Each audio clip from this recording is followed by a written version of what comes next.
Today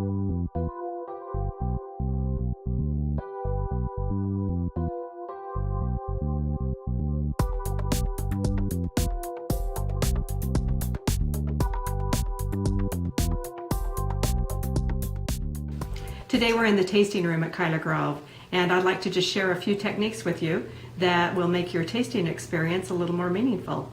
So today we're going to be tasting our 2009 Trebbiano.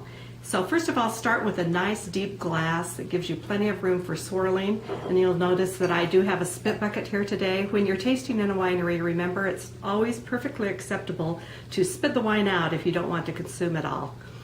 So the first thing we're going to do is notice the appearance of the wine. And I like to do this by tilting the glass and holding it up against something white so that I can look through the wine and out the other side to notice the color.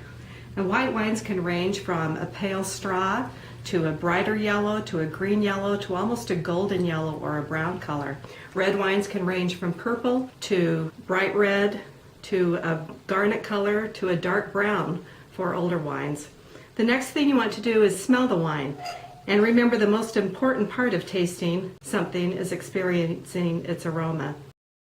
Set the glass on the counter and swirl vigorously while holding it by the stem. This increases the surface of the wine by allowing the wine to move up the sides of the glass, and it also releases the volatile compounds in the wine that give it its aromas. Insert your nose deep into the glass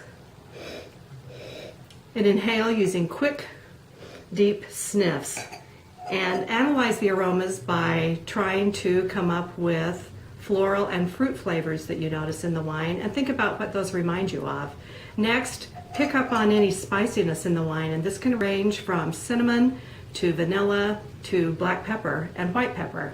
And next, notice any non-spicy, non-fruit aromas in the wine. Earthy aromas such as oak, cedar, mushrooms, smoked meats, tobacco, chocolate, dried leaves, anything that reminds you of the earth or forest floor, as we call it.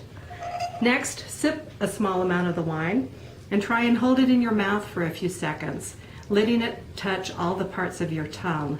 And also, let the aromas of the wine enter your nasal passageway in the back of your throat. Some people pucker their lips and draw in some air across the wine. Others like to chew the wine as if it were food. Both of these techniques will help you experience the taste of the wine. Notice how long the flavor remains in your mouth after you spit or swallow. This is called the length or the finish. Complex wines tend to have a longer finish than simpler wines. Also taste for sweetness or dryness, and remember, dryness is the absence of residual sugar. An acidic bite will indicate the vitality of the wine, and in red wine you can also taste for tannins or excessive tannins. Finally, note the boldness, the richness, and the fullness of the wine. This indicates a complex wine that is very well made. And lastly, I like to think about what foods I would pair with the wines that I'm tasting. And on that note, we'll end for today, and wine pairing will be the focus of our next seminar. Until then, cheers!